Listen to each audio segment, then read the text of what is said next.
Students, welcome back to our channel chemistry की आदत। आज जो है स्टूडेंट्स, हम आपको ब्रीफली एक्सप्लेन करने जा रहे हैं क्लास 10th का केमिस्ट्री का जो चैप्टर है, third chapter metal and non metal, उसका मोस्ट इम्पोर्टेंट टॉपिक है मेटलर्जी। स्टूडेंट्स, आज हम मेटलर्जी को ब्रीफली एक्सप्लेन करने वाले हैं कि मेटलर्जी होती क्या है, मेटलर्जी के क्या क्या स्टेप्स हैं, कैसे हम इम्प्योर मेटल को प्योर मेटल में कन्वर्ट करते हैं, क्या क्या प्रोसेस होती हैं, कौन कौन से स्टेप्स यूज़ होते हैं, क्या इंपॉर्टेंट क्वेश्चन इससे एग्जाम में आ सकते हैं, बोर्ड एग्जाम में पूछे जाने वाले जो क्वेश्चन है इस टॉपिक से वो भी हम ब्रीफली बताएंगे। तो वीडियो के एंड तक जुड़े रहें। जो भी बच्चे चैनल पर नए जुड़ रहे हैं, सबसे पहले चैनल को सब्सक्राइब कीजिए, बेल आइकन को प्रेस कीजिए, जिससे आने वाली वीडियोस की अपडेट्स आपको मिलती रहे। तो चलिए अब हम स्टार्ट करते हैं मेटलर्जी से। स्टूडेंट्स, मेटलर्जी होती क्या है? The process of extracting pure metal from their ores and then refining them for use is called metallurgy। आप इस वीडियो से बहुत ही अच्छे नोट्स भी आप बना सकते हैं, क्योंकि मैंने हर एक टॉपिक्स को ब्रीफली एक्सप्लेन किया है विद इजी नोट्स के साथ। इसको आप लर्न भी कर सकते हो, अपनी फेयर नोटबुक में नोट डाउन भी कर सकते हो। तो स्टूडेंट्स, मेटलर्जी होती क्या है? मेटलर्जी एक ऐसी प्रोसेस है जिसमें हम एक्सट्रैक्ट करते हैं प्योर मेटल्स को फ्रॉम देयर ओर्स, यानी कि जो ओर्स होते हैं, ओर्स क्या होते हैं कि जो मिनरल्स जिनका the minerals from which metals can be conventionally या profitably extracted is called an ores. तो ओर्स क्या होते हैं? ऐसे मिनरल्स जिनका हम एक्सट्रैक्ट करके कन्वेंशनल या प्रॉफिटेबली उसको हम मेटल्स में कन्वर्ट कर सकें, उनको हम ओर्स बोलते हैं। तो ओर्स की हेल्प से हम प्योर मेटल्स बनाएंगे। किस प्रोसेस से? एक्सट्रैक्ट करके। तो ये जो प्रोसेस जो होती है extracting pure metal from their ores and then उसको हम रिफाइनिंग करेंगे देन फॉर यूज, फिर उसको हम यूज में ला सकते हैं। तो इस प्रोसेस को हम बोलते हैं मेटलर्जी। आई होप आपको समझ में आ रहा होगा कि मेटलर्जी है क्या। तो एक ऐसी प्रोसेस है एक्सट्रैक्टिंग प्योर मेटल्स को बनाने की फ्रॉम देयर ओर से एंड देन रिफाइनिंग देम, उसको रिफाइन करना है फॉर यूज, फिर उसके बाद हम उसको यूज में ला सकते हैं। तो उस प्रोसेस को हम बोलते हैं मेटलर्जी। आई होप आपको ये अच्छे से समझ में आया होगा। अब ये जो प्रोसेस जो होती है मेटलर्जी की, ये डिपेंड करती है किस पर?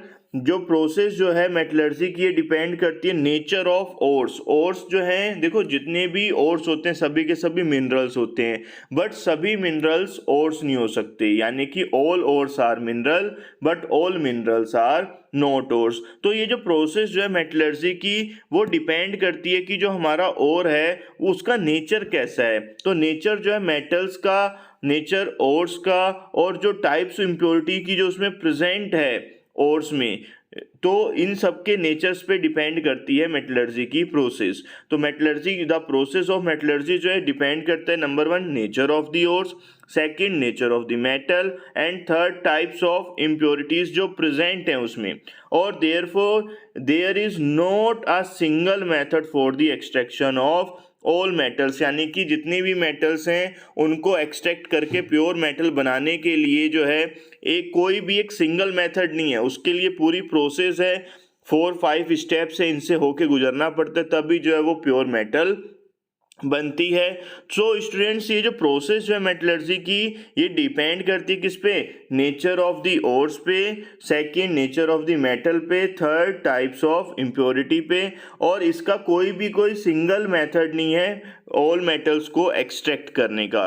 तो अब क्या क्या प्रोसेस हैं, कौन कौन से स्टेप्स यूज होते हैं मेटलर्जी करने के लिए, तो अब हम आपको वो ब्रीफली बताने वाले हैं। तो वीडियो के एंड तक जुड़े रहें। सभी जो भी नए हैं चैनल को सब्सक्राइब कीजिए, वीडियो अच्छी लग रही है तो लाइक कीजिएगा, लाइक करने में कंजूसी ना करें। तो स्टेप्स क्या हैं जो इन्वॉल्व होते हैं? Various steps involve in metallurgical process. तो कौन कौन से स्टेप्स हैं जो यूज हो रहे हैं मेटलर्जिकल प्रोसेस में? नंबर 1 जो स्टेप्स इसमें जो यूज होते हैं, जो इंपॉर्टेंट स्टेप्स जो इन्वॉल्व हो रहे हैं extraction of metal from their ores, वो क्या क्या है हमारे? तो सबसे पहले crushing and grinding of the ores. देखो जो हमें मिनरल्स या ओर्स जो अर्थ क्रस्ट से ऑब्टेन होते हैं वो लार्ज साइज में होते हैं, यानी कि लाइक जैसे चट्टाने होगी, पत्थर हो गए बड़े बड़े, उस फॉर्म में मिलते हैं हमें, रॉक्स की फॉर्म में, ठीक है। तो सबसे पहला स्टेप्स क्या होता है कि जो हमें बड़ी बड़ी चट्टानें या पत्थर जो मिल रहे हैं, जहाँ से हमें ओर्स मिल रहे हैं, तो उनको सबसे पहले हम क्या करते हैं, क्रशिंग करते हैं, देन उसकी हम ग्राइंडिंग करते हैं, यानी कि ग्राइंडिंग करने हम उसको पाउडर शेप में कन्वर्ट करते हैं। ये स्टेप्स मैं आपको ब्रीफली बताने वाला हूँ इस वीडियो में। सेकेंड है इनरिचमेंट ऑफ द ओर और कंसंट्रेशन ऑफ द ओर। फिर देन उसके बाद पाउडर शेप में होने के बाद उसका हम कंसंट्रेशन करते हैं। फिर थर्ड स्टेप्स में हम एक्सट्रैक्शन करते हैं मेटल का फ्रॉम देयर कंसंट्रेटेड और फोर्थ स्टेप्स में हम रिफाइनिंग करते हैं, प्यूरिफिकेशन करते हैं किसका, इम्प्योर मेटल्स का। तो ये जो स्टेप्स जो इनको हम डिस्कस करेंगे ब्रीफली, तो क्या क्या स्टेप्स हैं। सबसे पहला स्टेप्स था crushing and grinding of the ore. तो crushing and grinding of the ores में हम क्या करते हैं, मोस्ट ऑफ दी ओर्स जो नेचर से अकर होते हैं वो बिग रॉक्स की फॉर्म में होते हैं, बड़ी बड़ी चट्टानें बड़े बड़े पत्थर की फॉर्म में होंगे। तो they are broken to small pieces, उसको हम क्रश करके स्मॉल पीसेज में हम उसको कन्वर्ट करते हैं with the help of crusher. जैसे आपने देखा होगा, जैसे अब हमारे घर बनते हैं तो हमें रेता चाहिए, बजरी चाहिए, तो जब नदी में जो बजरी आती है वो बड़े बड़े पत्थर की फॉर्म में आती है, तो उसको हम क्रशर में ले जाकर क्या करते हैं, स्मॉल पीसेज में कन्वर्ट करते हैं। जितने साइज के हमें बजरी चाहिए उतने साइज के हम उसको बना लेते हैं। तो ऐसे ही जो ओर्स होते हैं वो बड़ी बड़ी चट्टानों या पत्थर की फॉर्म में मिलते हैं, तो उनको हम सबसे पहले क्रशर की हेल्प से जो है ब्रेक डाउन करते हैं स्मॉल पीसेज में। फिर उसके बाद ये जो स्मॉल पीसेज जो होते हैं इनको रिड्यूस करते हैं किसमें, फाइन पाउडर्स में। These pieces are then reduced to fine powder किसकी हेल्प से, विद द हेल्प ऑफ बाल मिल या स्टैम्प मिल। जैसे सपोज दैट आटा चक्की होती है, गेहूं का साइज बड़ा होता है तो उसको पीसती है वो, सेम ऐसे ही बाल मिल और स्टैम्प मिल होती है, उसमें भी जो है टू पार्ट्स होते हैं, वो अपोजिट डायरेक्शन में मूव करते हैं और बीच में हम इस बिग रॉक्स जो होते हैं इनको जो हम स्मॉल पीसेस को डालते हैं तो वो पाउडर शेप में कन्वर्ट हो जाते हैं। यानी कि जो हमारा जो ओर्स जो बड़े बड़े रॉक्स की फॉर्म में था उसको सबसे पहले हमने क्या किया, क्रशिंग की, फिर उसके बाद उसकी हमने ग्राइंडिंग की, जिससे कि वो अब पाउडर शेप में बन गया। अब सेकेंड स्टेप्स में स्टूडेंट्स क्या करेंगे, हम इनरिचमेंट करते हैं ओर्स या कंसंट्रेशन ऑफ दी ओर का। यानी कि सेकंड स्टेप्स में स्टूडेंट्स क्या करेंगे, इनरिचमेंट है ओर का, या जो ओर हमें पाउडर शेप में मिला उसका हमें क्या करना है, कंसंट्रेशन करना है। कंसंट्रेशन का मीन्स जो अनवांटेड जो इम्प्योरिटीज है उनको रिमूव करना है। तो ये जो ओर जो होते हैं ये यूजुअली फाउंड होते हैं mix up with a large amount of impurities, जैसे soil, sand, clay, rocky material, ये सारी चीज़ें इसमें मिक्स होती हैं। जब अर्थ क्रस्ट से कोई भी चीज़ मिलेगी तो उसमें इम्प्योरिटीज तो होंगी, तो इनको हम क्या बोलते हैं, गैंग या मैट्रिक्स बोलते हैं। तो गैंग और मैट्रिक्स क्या है, जो इम्प्योरिटीज ओर्स में प्रेजेंट होती हैं उनको हम गैंग या मैट्रिक्स कहते हैं। अब हमारा जो कंसंट्रेशन ऑफ द ओर्स क्या है, the process of removal of unwanted impurities, यानी कि जो गैंग के जो पार्टिकल्स हैं उनको रिमूव करना फ्रॉम दी ओर से। तो इस प्रोसेस को हम क्या बोलेंगे, इनरिचमेंट या और कंसंट्रेशन, और इनरिचमेंट बोलते हैं या और कंसंट्रेशन। यानी कि जो हमने इम्प्योरिटीज को रिमूव कर देंगे तो जो हमारा और बनेगा वो कैसा हो जाएगा, कंसंट्रेटेड और हो जाएगा। और ये जो प्रोसेस जो होती है जो हम यूज कर रहे हैं किसके लिए, removing the gangue from the ore or based on the difference between physical and chemical property of the gangue and the ore. यानी कि ये जो हमारी जो प्रोसेस जो है गैंग के पार्टिकल्स को रिमूव करने की ओर से, वो अलग अलग मेथड से होते हैं, क्योंकि इनकी जो फिजिकल और केमिकल प्रॉपर्टीज जो होती हैं ओर्स की या गैंग की इम्प्योरिटीज की, उसके बेसिस पर अलग अलग मेथड्स का यूज़ किया जाता है। तो डिफरेंट टेक्निक्स जो हैं सेपरेशन की of the ore and gangue particles की वो यूज़ होंगी। तो कौन कौन सी मेथड्स हैं, इसमें टोटल 4 मेथड्स हैं आपके सिलेबस में, तो वो मैं मेथड आपको ब्रीफली बताऊंगा। तो सबसे पहला मेथड आता है हाइड्रोलिक वॉशिंग और वॉशिंग विद वाटर। सबसे पहला मेथड है हाइड्रोलिक वॉशिंग और वॉशिंग विद वाटर। इस मेथड का यूज़ कब करते हैं, ये मेथड जो है बेस्ड होता है difference in the density of the ore particle and impurity. यानी कि जो हाइड्रोलिक वॉशिंग मेथड है इस मेथड का यूज़ तब करते हैं जब हमारी इम्प्योरिटी और जो और पार्टिकल्स हैं इनके बिटवीन मास का डिफरेंस या डेंसिटी का डिफरेंस जब ज़्यादा होता है तो हम इस मेथड का यूज़ करते हैं। और इसमें इस मेथड का यूज़ ऑक्साइड्स ओर्स के लिए किया जाता है, आयरन, टिन और लेड के लिए। तो इस मेथड को हम बोलते हैं हाइड्रोलिक वॉशिंग मेथड। इसमें क्या करते हैं, बहुत बड़ा टैंक लेंगे, उसमें पानी भर देते हैं और उसमें जो है कंसनट्रेट जो हमारा जो पाउडर शेप में हो रहा है उसको डालते हैं, तो जो हैवी वेटेड जो होगी, जिसकी डेंसिटी हाई होगी, वो वाटर में सेटल डाउन हो जाएगा, और जिसकी डेंसिटी कम होगी वो फ्लोट करेगा, और वो उस वाटर को बार बार रिमूव करते रहेंगे, तो वो जो है हमारा और कैसा हो जाएगा, कंसनट्रेटेड और हो जाता है। तो इसलिए इस मेथड को हम हाइड्रोलिक वॉशिंग या वॉशिंग विद वाटर कहते हैं। अब इसके बाद स्टूडेंट्स आता है हमारा second method, froth flotation process.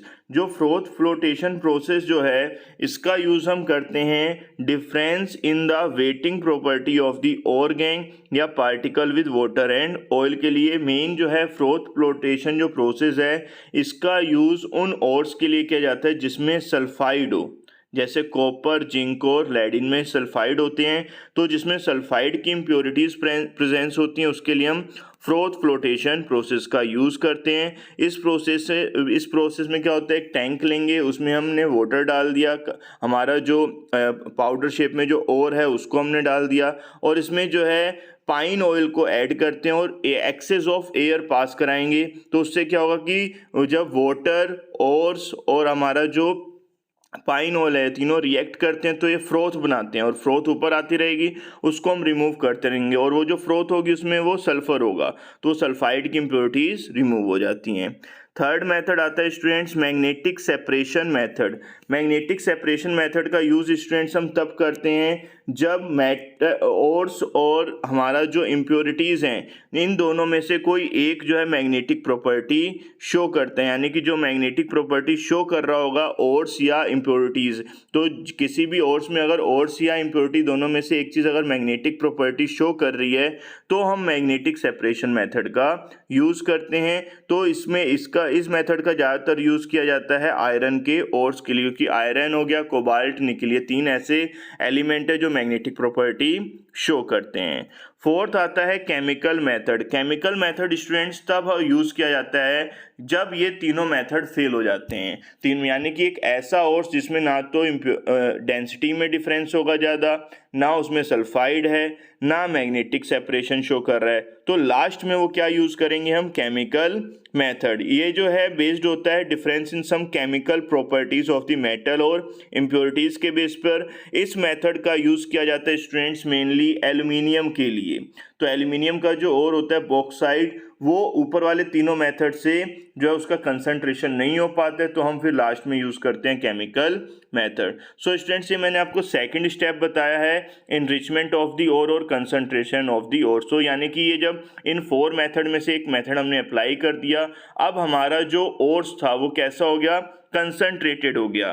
तो अब थर्ड स्टेप्स में क्या करेंगे, एक्सट्रैक्शन करेंगे मेटल्स का, कहाँ से, फ्रॉम द कंसंट्रेटेड ओर से। तो मेटल्स को एक्सट्रैक्ट करना है कंसंट्रेटेड ओर, क्योंकि अब हमारा जो ओर बन गया वो कैसा बन गया, कंसंट्रेटेड फॉर्म में आ गया। तो अब उसको जो है हम एक्सट्रैक्ट करके प्योर मेटल बनाना है हमें उसे, तो उसके लिए भी हमारे कुछ स्टेप्स हैं। तो सबसे पहला स्टेप्स आता है students conversion of concentrated ore into its oxide. तो सबसे पहले स्टेप्स में है कि जो हमारा जो कंसंट्रेटेड ओर है उसको किस में कन्वर्ट करना है, ऑक्साइड में। तो जो प्रोडक्शन जो होता है मेटल का फ्रॉम द कंसंट्रेटेड ओर, उसमें इन्वॉल्व होता है रिडक्शन प्रोसेस। बट इससे भी इजी क्या है कि रिड्यूस करना मेटल ऑक्साइड को देन मेटल सल्फाइड्स में या कार्बोनेट्स में। तो therefore before the reduction can be done, metal sulphide या जो मेटल्स के जो कार्बोनेट होते हैं उनको हमें कन्वर्ट करना पड़ेगा पहले किसमें, मेटल ऑक्साइड में। यानी कि रिडक्शन से पहले हमें क्या करना पड़ेगा, जो हमें मेटल्स जो ओर्स हमें मिले हैं अगर उनमें सल्फाइड है या कार्बोनेट है, तो हमें पहले उसको किस में कन्वर्ट करना पड़ेगा, मेटल ऑक्साइड में कन्वर्ट करना पड़ेगा। फिर उसके बाद उसका हम रिडक्शन करेंगे। रिडक्शन क्या होता है, एक ऐसी प्रोसेस जिसमें रिमूवल होता है ऑक्सीजन का। तो मेटल ऑक्साइड से जब ये ऑक्साइड्स चला जाएगा तो सिर्फ क्या बचेगी हमारे पास, मेटल बचेगी। सो स्टूडेंट्स, पहला स्टेप्स इसमें आता है कि हमें जो कंसंट्रेटेड हो रहा है उसको किस में कन्वर्ट करना है, मेटल के ऑक्साइड्स में। तो कन्वर्जन जो होता है ऑक्साइड्स का मेटल्स में, वो किससे होता है, रिडक्शन प्रोसेस से। तो इसके लिए 2 स्टेप्स हैं। तो सबसे पहला स्टेप्स क्या आता है, कैल्सिनेशन। मोस्ट इंपोर्टेंट टॉपिक है स्टूडेंट्स, इससे एग्जाम में क्वेश्चन आए हुए हैं, कैल्सिनेशन। और एक आता है रोस्टिंग, वो भी मैं आपको ब्रीफली बताऊंगा। तो वीडियो के एंड तक जुड़े रहें। वीडियो अच्छी लग रही है तो वीडियो को लाइक ज़रूर कीजिएगा, क्योंकि ये बहुत ही जो है इंटरेस्टिंग वीडियो है और बहुत इंपॉर्टेंट वीडियो है बोर्ड एग्जाम के लिए। तो चलिए मैं आपको ब्रीफली बताता हूँ कैल्सिनेशन क्या होता है। तो कैल्सिनेशन जो होता है स्टूडेंट्स, एक ऐसी प्रोसेस है जिसमें हम हीट करते हैं किसको, कंसंट्रेटेड जो और हमें मिला है किसकी अब्सेंस में, एयर की अब्सेंस में। देखो कैल्सिनेशन और रोस्टिंग लगभग सेम है, बट डिफरेंस क्या है, कैल्सिनेशन एक ऐसी प्रोसेस है जिसमें कंसंट्रेटेड जो और हमें मिला है उसको हम हीट करते हैं in the absence of air, और जो रोस्टिंग होती है, रोस्टिंग में कंसंट्रेटेड ओर को जो है हीट किया जाता है in the excess of air या in the presence of air में। तो कैल्सिनेशन प्रोसेस का यूज़ किया जाता है बहुत सारे चीज़ों को चेंज करने में, जो हमें जो कंसंट्रेटेड और मिला है उसमें चेंजेस करने के लिए। तो सबसे पहले जो है हम क्या करते हैं, जो कैल्सिनेशन प्रोसेस जो है इसका जो यूज़ किया जाता है वो नंबर 1 किया जाता है कन्वर्ट, किसके लिए किया जाएगा, कन्वर्ट कार्बोनेट्स का ओर्स को किसमें, मेटल ऑक्साइड में। यानी कि कैल्सिनेशन जो प्रोसेस है इसका यूज सिर्फ कार्बोनेटेड ओर्स के लिए किया जाता है, सल्फाइड ओर्स के लिए नहीं किया जाता। यानी कि जिस ओर्स में कार्बोनेट प्रेजेंट होगा उस ओर्स के लिए हम करते हैं कैल्सिनेशन। तो सेकंड, जब हम कैल्सिनेशन करते हैं तो इसमें क्या क्या चेंजेस आते हैं, वाटर के जो पार्टिकल्स हैं वो रिमूव हो जाते हैं फ्रॉम दी हाइड्रेटेड ओर्स से। थर्ड, जो वोलेटाइल इम्प्योरिटीज़ अगर प्रेजेंट हैं ओर्स में तो वो भी रिमूव हो जाती हैं। तो ये जो काफ़ी इंपॉर्टेंट है। अब इसके बाद फॉर एग्जांपल जैसे जिंक है, वो अकर होता है नेचर में जिंक कार्बोनेट की फॉर्म में, तो इसको हम कार्बोनेट आ रहा है तो इसका क्या होगा, कैल्सिनेशन होगा। यानी कि इसको हम स्ट्रांगली हीट करेंगे in the absence of air, जिससे कि ये किस में कन्वर्ट हो जाए। ये देखो स्ट्रांगली हमने हीट किया in the absence of air में, तो ये जिंक कार्बोनेट किस में कन्वर्ट हो जाएगा, जिंक ऑक्साइड में। फॉर एग्जांपल ये देखो जिंक कार्बोनेट है, ये मैंने इसको हीट कर दिया, एरो के ऊपर हीट लिख दिया, तो ये क्या बन जाएगा, zinc oxide plus CO2। CO2 का मीन्स कार्बन डाई ऑक्साइड। तो जिंक कार्बोनेट को जब हम हीट करेंगे स्ट्रांगली तो वो किस में कन्वर्ट हो जाएगा, मेटल के ऑक्साइड्स में, प्लस CO2 गैस रिमूव हो जाएगी। तो कैल्सिनेशन प्रोसेस का यूज किया जाता है कार्बोनेटेड ओर्स के लिए। नेक्स्ट आता है रोस्टिंग। तो रोस्टिंग क्या है, रोस्टिंग एक ऐसी प्रोसेस है जिसमें हम हीट करते हैं कंसंट्रेटेड ओर को किसके साथ, strongly in the presence of excess air. तो रोस्टिंग एक ऐसी प्रोसेस है जिसमें हीट किया जाता है कंसंट्रेटेड ओर को strongly in the presence of excess of air में।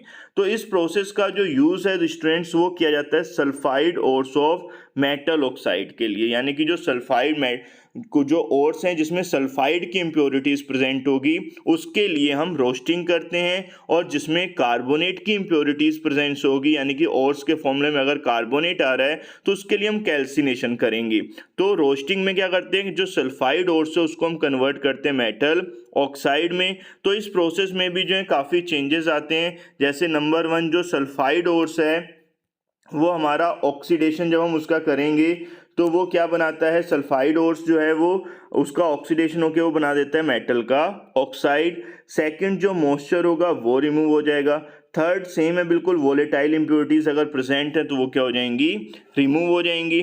फॉर एग्जांपल जैसे जिंक अकर होता है जिंक ब्लेंडे की फॉर्म में, जैसे पहले वाले में जिंक कार्बोनेट था तो हमने कैल्सिनेशन किया। अगर जिंक ब्लेंडे है ZnS तो इसको हम स्ट्रांगली हीट करेंगे एक्सेस ऑफ एयर में, तो ये क्या फॉर्म करेगा, zinc oxide and sulphur dioxide gas ये एक्सपेल्ड करता है। तो ये हमारा मेटल का ऑक्साइड बन गया जिंक ऑक्साइड, लेकिन इसको हम हीट करेंगे in the excess of air में। तो ये जो है मोस्ट इंपोर्टेंट क्वेश्चन था, एग्जाम में पूछा भी जाता है व्हाट इज कैल्सिनेशन रोस्टिंग, या write the difference between calcination and roasting, या कैल्सिनेशन प्रोसेस का यूज़ हम कौन से मेटल ओर्स के लिए करते हैं, या रोस्टिंग का किस यूज़ में किया जाता है। तो ये सारे डाउट्स आपके मैंने क्लियर कर दिए हैं। तो अब नेक्स्ट है इसका steps, conversion of metal oxide to metal, यानी कि रिडक्शन प्रोसेस। मैंने अभी आपको बताया कि अभी हम सबसे पहले मेटल जो है हमारा कंसंट्रेटेड और उसको हम कन्वर्ट करेंगे मेटल के ऑक्साइड में, देन हम रिडक्शन करेंगे। तो अब हमारा जो टॉपिक है वो है कन्वर्जन ऑफ मेटल ऑक्साइड किसमें, मेटल में। तो अभी भी जो इसमें मेटल बनेगी वो 100% प्योर मेटल नहीं होगी, बिकॉज इसमें जो मेटल बनती है वो क्रूड मेटल बनती है। क्रूड मेटल का मीन्स वो 99% तक प्योर होगी। तो 100% तक प्योर करने के लिए लास्ट स्टेप पे हमें जाना पड़ेगा रिफाइनिंग एंड प्योरिफिकेशन पे। तो जो मेटल ऑक्साइड जो फॉर्म हो रही है आफ्टर कैल्सिनेशन और रोस्टिंग के बाद जो मेटल ऑक्साइड बना उसको किस में कन्वर्ट करना है, मेटल में। किस प्रोसेस से करेंगे, रिडक्शन प्रोसेस से। तो ये जो मेथड यूज्ड होता है रिडक्शन के लिए ऑफ मेटल ऑक्साइड वो डिपेंड करता है nature and chemical reactivity of metal पे। तो मेटल जो है वो ग्रुप्ड होती है इनटू फॉलोइंग 3 कैटेगरीज में। हमने मेटल को 3 कैटेगरीज में डिवाइड किया, लो रिएक्टिव, मीडियम रिएक्टिव और हाई रिएक्टिव। तो उसी के बेस पर अलग अलग मेथड्स हैं मेटल ऑक्साइड से मेटल बनाने की। सो स्टूडेंट्स, अब जो है मेटलर्जी प्रोसेस जो है हमारी, अब उसमें जो है हम जो डिफरेंट कैटेगरीज जो है मेटल्स की उसको हम एक्सट्रैक्ट करेंगे डिफरेंट टेक्निक से। तो डिफरेंट स्टेप्स को हम डिस्कस करने वाले हैं, क्योंकि अभी मैंने आपको बताया मेटल को कैटेगराइज किया गया है 3 कैटेगरीज में, लो रिएक्टिव, मीडियम रिएक्टिव और हाई रिएक्टिव में। तो सबसे पहले अब हम आपको बताएंगे extracting metal low in activity series reduction by heating in air, यानी कि जो सबसे लो रिएक्टिव मेटल्स होती हैं उनको हम कैसे रिडक्शन करेंगे। तो इनको रिडक्शन करेंगे हम हीटिंग इन एयर से। तो मेटल्स जो लो होती हैं रिएक्टिविटी सीरीज में वो अनरिएक्टिव होती हैं, तभी तो लो हैं वो। तो ये इनको ऑब्टेन करते हैं फ्रॉम देयर मेटल ऑक्साइड से। सिंपल मेथड है heating in air. For example जैसे मरकरी है, इसको हम ऑब्टेन करेंगे सिनाबार से, HGS से, और से बाय दिस मेथड। तो इस मेथड को हम इन्वॉल्व करते हैं अलग अलग स्टेप्स में। तो जो जैसे HGS है प्लस 3O2 ऑक्सीजन के साथ रिएक्शन हुई, हीट किया तो क्या बना, HgO प्लस SO2। अब HgO का फिर से हीट करेंगे तो क्या बनेगा, Hg प्लस O2। तो यहाँ पर एरो के ऊपर आप ट्रायंगल बना सकते हो हीट के लिए, या 573 जो है 575 यूज़ कर सकते हो केल्विन टेम्परेचर। ठीक है, तो ये HgO किस में कन्वर्ट हो जाएगा, Hg प्लस O2 में। तो जो सबसे लो रिएक्टिव मेटल्स जो होती हैं उनके ऑक्साइड से अगर हमें मेटल बनानी है तो हम डायरेक्ट हीट करके भी बना सकते हैं। Second, extracting metal in the middle of the activity series. Middle of the activity series यानी कि जो मॉडरेटली होती हैं, यानी कि जो ना ज़्यादा हाई रिएक्टिव होंगी और ना ही लो रिएक्टिव होंगी। तो उनका रिडक्शन करने के लिए हम जो है केमिकल मेथड का यूज़ करते हैं। तो इस मेथड में करते क्या है, सबसे पहले जो मेटल्स जो होती हैं middle of the reactivity series में, ये कौन कौन सी मेटल्स होती हैं, iron Fe, zinc Zn, lead Pb, copper Cu। तो ऐसी मेटल्स जो लो मिडिल रिएक्टिविटी में आती हैं, यानी कि जो मॉडरेटली रिएक्टिव होती हैं, उनको उनमें ज़्यादातर सल्फाइड्स और कार्बोनेट्स की इम्प्योरिटीज़ होती हैं। तो ये जो ऑक्साइड्स जो होते हैं मेटल्स के, वो डायरेक्टली हीटिंग से रिड्यूस नहीं हो पाते, can not be reduce by heating. तो देयरफॉर दीज मेटल ऑक्साइड्स को हम रिड्यूस करेंगे किससे, फ्री मेटल्स बनाने के लिए। तो इसके लिए हम कुछ रिड्यूसिंग एजेंट का यूज़ करते हैं, जैसे कार्बन, एल्युमिनियम, सोडियम, कैल्शियम। इन रीजेंट का एजेंट का जो है यूज़ करेंगे, रिड्यूसिंग एजेंट का। तो सबसे पहले रिडक्शन करते हैं कार्बन के साथ।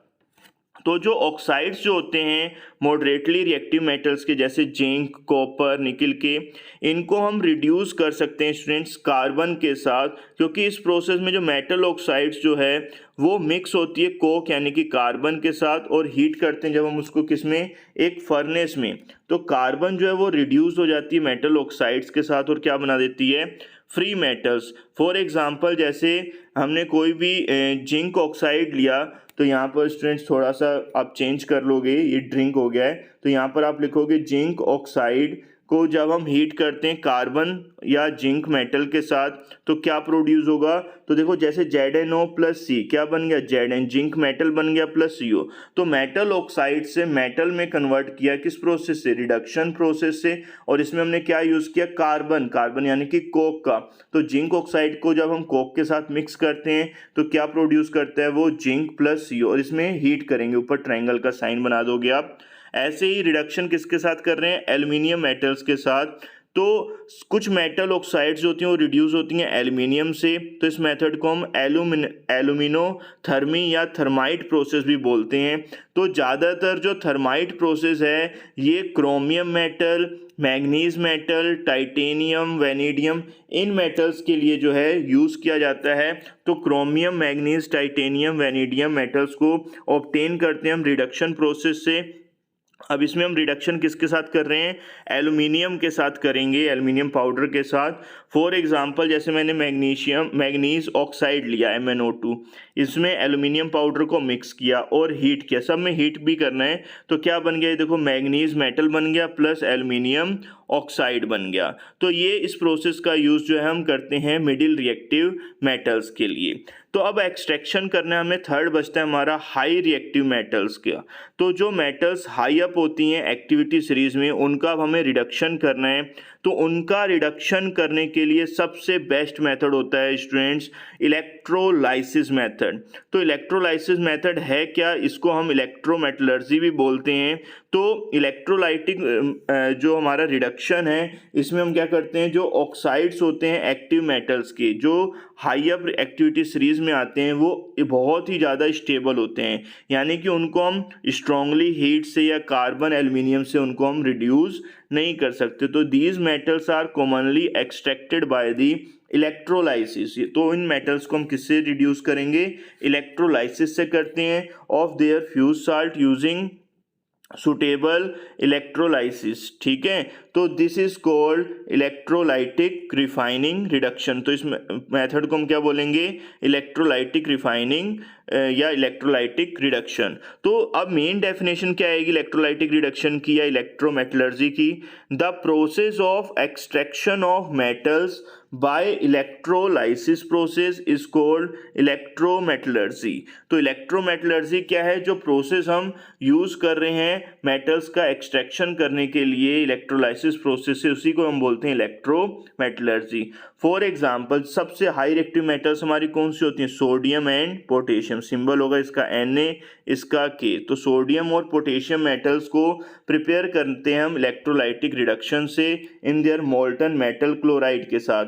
तो जैसे हमने मेटल्स को जो होती है प्योर मेटल जो होगी वो कहाँ पर डिपॉजिट होती है, कैथोड पर, और जो क्लोरीन गैस है जो इम्प्योरिटी है उसमें वो कहाँ पर जाएगी, लाइब्रेट होगी एनोड पर। फॉर एग्जांपल जैसे आप ये देखोगे रिएक्शन, तो मैंने Na मेटल क्या करती है, electron, Na positive electron gain करेगा, क्या बनाएगा, सोडियम मेटल। ये कहाँ पर होगा, कैथोड पर, बिकॉज कैथोड पर क्या होता है, रिडक्शन होता है। रिडक्शन का मीन्स वो इलेक्ट्रॉन गेन करते हैं। तो Na पॉजिटिव जब गेन करेगा तो क्या बनाएगा, Na। ऐसे ही एनोड क्या करता है, इलेक्ट्रॉन लूज करता है, तो Cl नेगेटिव इलेक्ट्रॉन लूज करेगा तो क्या बना देगा, Cl2। तो NaCl क्या बनाता है, 2Na metal plus Cl2 chlorine gas. तो इस टाइप से हम जो है प्योर मेटल को ऑब्टेन कर सकते हैं। लेकिन अभी भी जो मेटल हमें यहाँ से मिली है रिडक्शन करने के बाद वो एक क्रूड मेटल है, तो अब उसका हम क्या करेंगे, प्यूरिफिकेशन करेंगे और रिफाइनिंग। तो ये लास्ट स्टेप्स है लास्ट स्टेप्स है इस प्रोसेस का मेटलर्जी का। तो ये वीडियो आपको अच्छी लग रही है तो लाइक ज़रूर कीजिएगा, कंजूसी मत करो लाइक करने में। तो अब है हमारा प्यूरिफिकेशन और रिफाइनिंग ऑफ मेटल्स। तो जो मेटल्स ऑब्टेन हो रही हैं, जो अबव मेथड हमने यूज़ किए 3 स्टेप्स, उससे जो है अभी भी यूजुअली इम्प्योर है मेटल्स, 100% प्योर मेटल ऑब्टेन नहीं है। क्योंकि देखो सबसे पहले हमारे पास जो ओर्स था वो बिग रॉक्स की फॉर्म में था, उसको हमने क्या किया, क्रशिंग की, फिर ग्राइंडिंग किया, पाउडर शेप में बनाया, फिर उसका हमने सेकंड स्टेप्स में कंसंट्रेशन किया, फिर थर्ड स्टेप्स में हमने मेटल ऑक्साइड बनाया, मेटल कार्बोनेट से, मेटल सल्फाइड से हमने उसको ऑक्साइड बनाया, फिर उसके बाद हमने उसका क्या किया, रिडक्शन किया, रिडक्शन करके उसको हमने मेटल बनाया। अभी भी जो मेटल बनी है वो एक क्रूड मेटल है। क्रूड मेटल का मीन्स अभी 100% प्योर मेटल नहीं बनी है, क्योंकि it contain impurities which must be remove to obtain pure metal. अब उसको हमें प्योर मेटल में कन्वर्ट करना है। तो जो प्रोसेस जो होती है, the process of purifying the crude metal is called refining. अब हम क्या करेंगे, इसकी रिफाइनिंग करेंगे। तो सेम रिफाइनिंग मेथड जो है, मेथड जो होता है रिफाइनिंग का, वो भी डिपेंड करता है किस पे, नेचर ऑफ मेटल पर, या जो इम्प्योरिटीज़ जो उसमें प्रेजेंट हैं उस पर। तो नेचर ऑफ मेटल पर करेगा या इम्प्योरिटीज़ जो प्रेजेंट है। तो सबसे मोस्ट वाइडली जो यूज्ड मेथड है रिफाइनिंग ऑफ इम्प्योर मेटल का वो क्या, इलेक्ट्रोलाइटिक रिफाइनिंग। तो इलेक्ट्रोलाइटिक रिफाइनिंग जो स्टूडेंट्स वो सबसे बेस्ट मेथड है किसके लिए, रिफाइनिंग करने के लिए। तो इलेक्ट्रोलाइटिक रिफाइनिंग अब होती क्या, मैं आपको ब्रीफली बताने वाला हूँ, तो एंड तक जुड़े रहें। तो इलेक्ट्रोलाइटिक रिफाइनिंग क्या है, मैनी मेटल्स सच एज जैसे कॉपर हो गया, जिंक हो गया, टिन हो गया, निकिल हो गया, सिल्वर, गोल्ड, ये सब जो है इनको हम रिफाइन करते हैं इलेक्ट्रोलाइटिकली। और ये बेस्ड होता है किस, it is based upon the phenomena of electrolysis. जो इलेक्ट्रोलाइसिस प्रोसेस होती है पूरा का पूरा उस पर डिपेंड करता है। तो इलेक्ट्रोलाइसिस होती क्या है, तो इस मेथड में सबसे पहले हम एक क्रूड मेटल लेते हैं, क्रूड मेटल यानी कि जो इम्प्योर है, तो इसको हम कास्ट करते हैं थिक रोड्स की फॉर्म में, जिसको हम आर मेड एज एनोड, जो एनोड का वर्क करते हैं। और थिन शीट्स लेते हैं प्योर मेटल्स की, जो किसका वर्क करती है, कैथोड का। और एक्वस सॉल्यूशन लेते हैं सम साल्ट ऑफ मेटल का, जिसका यूज़ किया जाता है इलेक्ट्रोलाइट की फॉर्म में। फिर हम इसमें इलेक्ट्रिसिटी पास कराते हैं। जैसे देखो ये डायग्राम है, मैंने डायग्राम भी बनाया है, तो इस डायग्राम में देखोगे आप, तो ये डायग्राम किसका, रिफाइनिंग ऑफ मेटल्स का।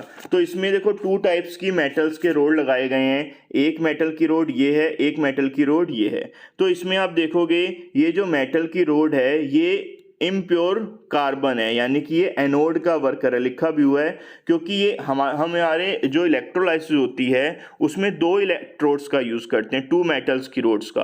तो इसमें एक एनोड का वर्क करता है और एक कैथोड का।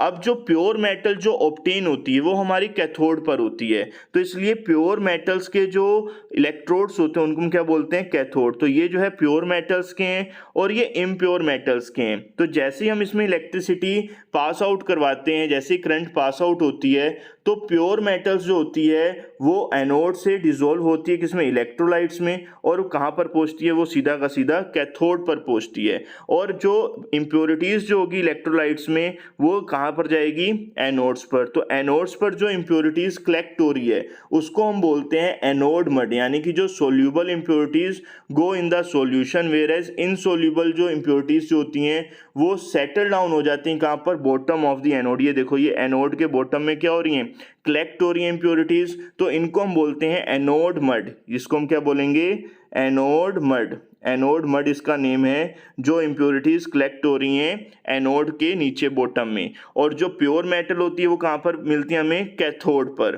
तो इस प्रोसेस को हम बोलते हैं इलेक्ट्रोलाइसिस या इलेक्ट्रोलाइटिक रिडक्शन या इलेक्ट्रोलाइटिक रिफाइनिंग, जिसमें इम्प्योर मेटल यानी कि क्रूड मेटल से प्योर मेटल्स ऑब्टेन की जाती है। आई होप आपको ये वीडियो काफ़ी अच्छी लगी होगी।